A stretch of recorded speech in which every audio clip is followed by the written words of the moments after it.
Fresh হয়ে আবারও এলাম। পুরোপুরি ফ্রেশ হয়ে নিয়েছি। এখন আমি নিচে যাবো, আজকে একটু তাড়াতাড়ি যাবো ভাবছি। একটু খাওয়া দাওয়া করতে হবে, কালকে রাত্রে সেরকমভাবে খেতে পারিনি, কারণ কাল দুপুরবেলা খাওয়াটা একটু রিচ টাইপের হয়ে গেছিলো বলে রাত্রেবেলা একদম হালকা পাতলা কিছু খেয়ে ঘুমিয়ে পড়েছি। এখন একটু খিদে খিদে পাচ্ছে, তো সেই কারণে সকাল সকাল নিচে চলে যাবো, দেখে কি খাওয়া যায়। ও হ্যাঁ, আর যে কারণে ভিডিওটা করতে আসে সেটা হচ্ছে, তোমরা আমাকে কমেন্ট করেছিলে যে দীপা তুমি কি লোশন ইউজ করছো আর শুনুকে কি লোশন ব্যবহার, মানে তুমি শুনুকে কি মাখিয়ে দিলে। অ্যাকচুয়ালি ও তো কিছু নিয়ে আসিনি, তো সেই জন্য আমি যেটা ব্যবহার করছি ওকে ওটাই মাখালাম। আর তোমরা জিজ্ঞাসা করেছো অনেকবার করে, তো বলা হয়নি, তো এই শর্ট ভিডিওটার মাধ্যমে আমি বললাম। প্লাস বড ভিডিওতেও থাকছে, তোমরা দেখে নিও যারা শর্ট না দেখবে।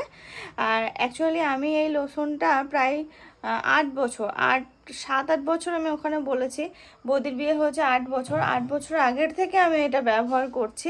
আমার এতটাই শ্যুট করেছে না, দাম কিন্তু খুব একটা বেশি নয়। তো তোমাদের দেখিয়ে দিই, এই দেখো এইটা।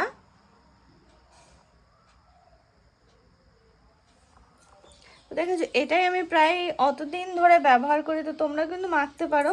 আমার খুব শ্যুট করেছে আর আমার ভালো লাগে, দামও খুব একটা বেশি না। আগে যখন কিনতাম তখন হচ্ছে 99 টাকা দাম ছিল, প্রায় 5-6 বছর ধরে, তারও বেশি ছাড়া কম না, আবারও বলছি। আর এখন এটার দাম, এই যে এটাতে রয়েছে 120 টাকা। কেনা আমার অনেক দিন, কারণ আমি একসাথে দুটো করে কিনে নিই, তো অনেক দিন করে চলে যায়। দুটো করে প্রায় আমার 1 বছর চলে যায়, এরকম আর কি বলতে পারো। তো এই 120 টাকা দাম রয়েছে, খুব জোর মানে খুব সম্ভব এখন হয়তো 125 টাকা হবে। এই দেখো দামটাও দেখিয়ে দিচ্ছি। তো আর কি আমার খুব শ্যুট করেছে বলে আমি একভাবে মানে এটাকে আর চেঞ্জই করি না, আমি এটাই ব্যবহার করি যবে থেকে ব্যবহার করছি। তারপর থেকে মানে শীত গরম সব সময়ের জন্য আমার কাছে এটাই, তোমরা দেখবে যে আমি এটাই ব্যবহার করি। মানে যত শীতই পড়ুক না কেন আমার এটাতেই হয়ে যায়, যত গরমই পড়ুক না কেন যদি মনে হয় কিছু মাখার দরকার আছে আমি এটাই মাখি, এতে আমার অসুবিধা হয় না। তো আর কি জানিয়ে দিলাম। আরও এরকম কিছু জিজ্ঞাসা থাকলে বলো।